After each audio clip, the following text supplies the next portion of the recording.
How's it going, everybody? It's Frisby Moonsong here. Yow! And as you can see, we are back on our old shenanigans. We have Altergeist here, which is pretty cool. This is the stuff that people knew me for kind of before I played Sword. So like my decks that people know me for are basically Yang Zing and Altergeist. Like that was the crux of what I've been playing. So what we have done recently, we have been testing some ideas for our local scene. And this has been doing really well, surprisingly. This has been doing really good. I'm very happy with the list so far and how it's been competing. And it's been going like X1 every single event, which is really nice. So let us get straight into the deck profile for you Altergeist fans. I love this deck. This deck got me my first regional top. I've won some events with this deck, but Sword Soul got me my first regional win.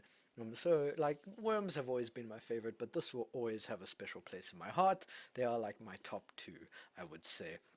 So let us first go into the monster lineup, which we have the Altergeist generic monster lineup. We have the 1 Conqueror, we have the 3 Marionetta, the 3 Melusik, the 3 Multifaker, the 1 Puquery, which we are playing, and the 2 Soulkeaters. That is the Altergeist main monster lineup.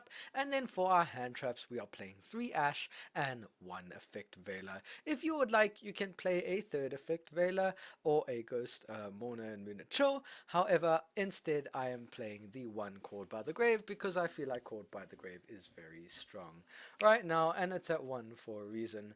So I do feel it's something you should play. Moving on to the rest of the spells, we only going to play 3 Extravagance, which is all you need for the draw power. Everything else kind of deals with itself. The only objective is of this deck is to not draw Soak, basically, or Conqueror.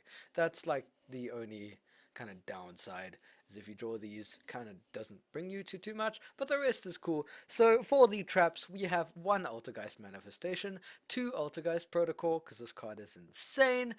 We have 3 Infinite Impermanence, because Imperm Faker is still the most amazing going second hand. Then we have Personal Spoofing, playing it at 3.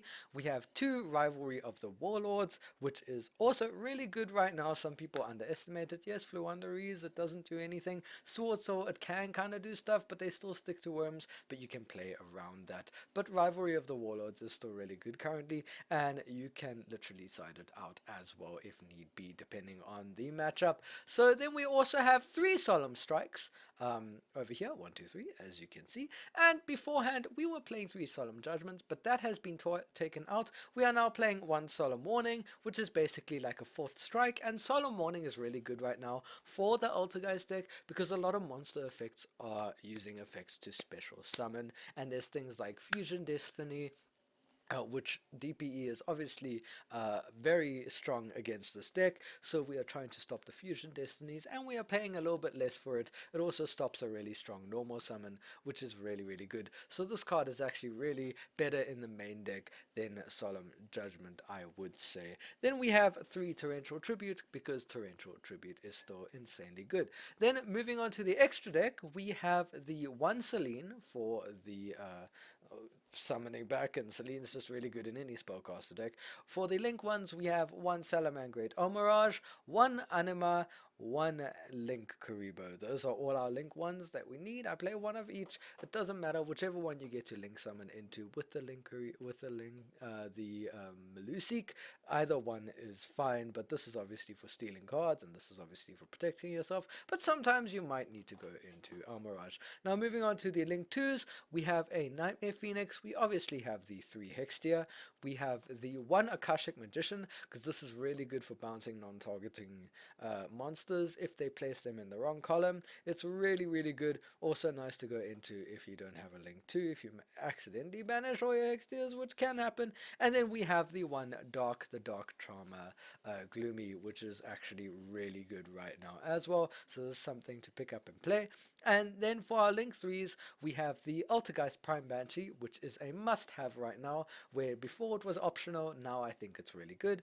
Then we have the 1 Nightmare Unicorn for outing things, and we have the Ningirsu for outing non-targeting effects, and obviously, as I said, the Celine, which is really, really good. And then moving on to our Link 4s, we have obviously the access code talker, which you still need to play, and the new Boss Boy Altergeist Memory Gant, which is insane. This card is nuts. Keep an eye out. This is really, really good.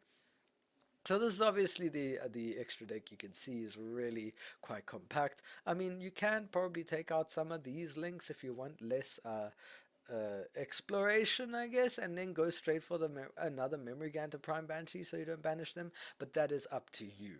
Then we also have for the side deck, we've got 2 Godala because that's the Kaiju you play currently. Then we have 2 Cosmic Cyclone for outing the back row, that's an issue. We have 2 Forbidden Droplets, you can bump this up to 3 if you feel need be. Then we have the Harpy's Feather Duster, this is just really good in general. We have the triple evenly matched because this is insane in this matchup.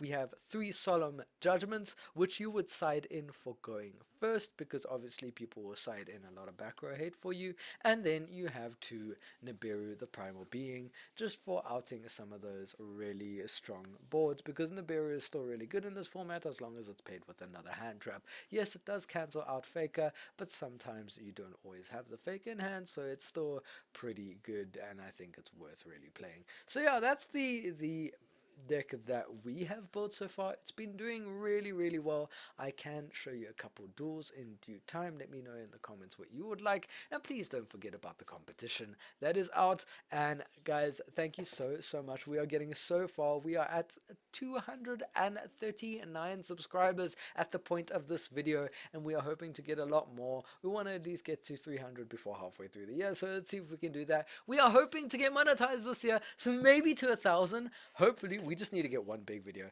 But you know what? This is a rogue deck that I think can take you far. You just got to pilot it really well. Now, I can show you a couple Altergeist games in the future so you guys get to see it, so that you guys can learn a little bit on how to play the deck. It's a deck that's easy to learn but very hard to master, and you can only do really well with it if you know the games in and out, and if you know the matchups really well. So really pay attention if you want to do well with this deck.